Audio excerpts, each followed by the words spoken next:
91 92 যে সাক্ষ্যগুলো দিলাম, এখন চলে যাব মিথ্যা সাক্ষ্য সাক্ষ্যের শাস্তি। মনোযোগ দেন। যে এতক্ষণ যে আপনি নিজে নিজে যে ডকুমেন্ট, বই তৈরি, এন্ট্রি, জুডিশিয়াল চিঠি পত্র অনেক কিছু তৈরি করলেন আদালতকে বোঝানোর জন্য যে এটা সত্যি, কিন্তু আদালত পরবর্তী পোষণ করলে যে মিথ্যা, সেই ক্ষেত্রে এই যে মিথ্যা সাক্ষ্যের শাস্তিটা হচ্ছে পেনাল কোডের 193 ধারা। এখানে আরো শাস্তি আছে কি কি, এটা শুধু মিথ্যা সাক্ষ্য শাস্তিটা হবে। হ্যাঁ, যদি মৃত্যুদণ্ড বা যায় কারোর যদি এরকম একটা অপরাধ করে মৃত্যুদণ্ড, যাবজ্জীবন কারাদণ্ড, সেটা কিন্তু আবার সাজাটা আলাদা হবে, সেকশন পরের সেকশন হবে।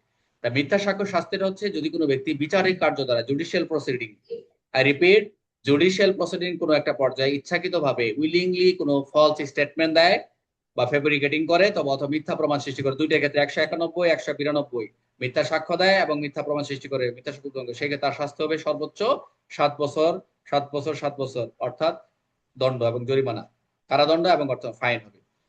অর্থাৎ আরেকটু যদি দেখি, যদি অন্য কোনো ক্ষেত্রে বিচারিক কার্য দ্বারা ছাড়া, যদি জুডিশিয়াল প্রসিডিং ছাড়া হয়, যদি কেউ মিথ্যা সাক্ষ্য দেয়, মিথ্যা প্রমাণ তৈরি করে, তার সর্বোচ্চ শাস্তি হবে 3 বছর কারাদণ্ড। এটা পরীক্ষা আসবে, এমসিকিউ আপনাদের জন্য। যে বিচারিক কার্য ছাড়া যদি কেউ মিথ্যা সাক্ষ্য দেয়, মিথ্যা প্রমাণ তৈরি করে, সেই ক্ষেত্রে তার শাস্তি হচ্ছে 3 বছর কারাদণ্ড। Very very important.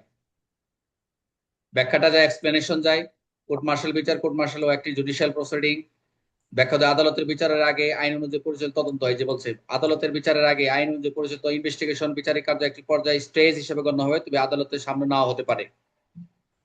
আদালতের নির্দেশে পরিচালিত তদন্ত জুডিশিয়াল প্রসিডিং একটি পর্যায়ে হিসেবে গণ্য, যদিও তদন্তটি আদালতের বাইরে হতে পারে যে কোনো ভাবে। প্রথম ওখানে ভেঙে দিয়েছে ধারাগুলা।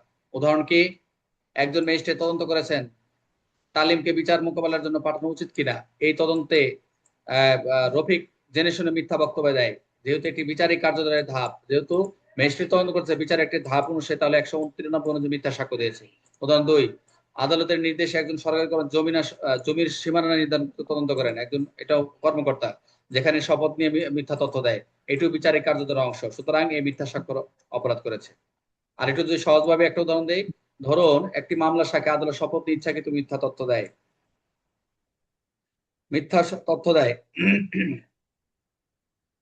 তাহলে তার সর্বোচ্চ 193, সর্বোচ্চ 7 বছর কারাদণ্ড ও জরিমানা শাস্তি পেতে হতে পারে।